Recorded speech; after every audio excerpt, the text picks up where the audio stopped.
இந்த பெலிஸ்தியன் கைக்கு என்னை தப்புவிப்பார். பாருங்க, நம்முடைய வாழ்க்கையில் அநேக கோணலான பாதைக்கு நம்ம போகலாம். அநேக விஷயம் நம்முடைய வாழ்க்கையில் நம்ம எதிர்பார்த்தது நடக்காமல் இருக்கலாம். ஆனால் தேவனை, நம்முடைய குடும்பமோ நம்மளை சார்ந்து இருக்கிறவர்களோ, நம்மை தேவன் நடத்துகிற விதம் அவங்களுக்கு புரியாமல் இருக்கிறதுனால கர்த்தரை நிந்திக்கும்படி அவர்கள் பேசும் பொழுதெல்லாம் கிருபை பெற்றவர்கள் அதை ஒப்புக்கொள்ளக்கூடாது.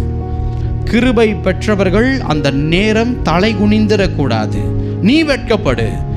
தேவனுடைய அவருடைய அந்த பெயரும் அந்த கனமும் உன் வாழ்க்கையின் மூலம் கனவீனப்படுத்தாதபடி நீ காத்துக்கொள்ள வேண்டும். எத்தனை பேர் ஆமென் சொல்றீங்க? எஸ். உன்னுடைய தேவனை பற்றி அவனுக்கு புரியாது. ஏதாவது தவறாக உன்னுடைய தேவனை பற்றி பேசினாங்கன்னா உடனே நீ எதிர்த்து நின்று தேவனை விட்டு கொடுக்காமல் பேச வேண்டும். அதை தேவன் விரும்புகிறார். அவன் பேசும்போது ஆமாம், அவன் ஒரு நாள் ரட்சிக்கப்படுவான். அவன் அம்மா யாக்கோபு இளவரசனா மாற்றின தேவன் திருடனையே மாற்றினார், பவுலா மாற்றின தேவன் ஒரு நாள் மாற்றுவார் அப்படின்னு விட்டுறாத. அதுக்கு ஒரு டைம் இருக்குது.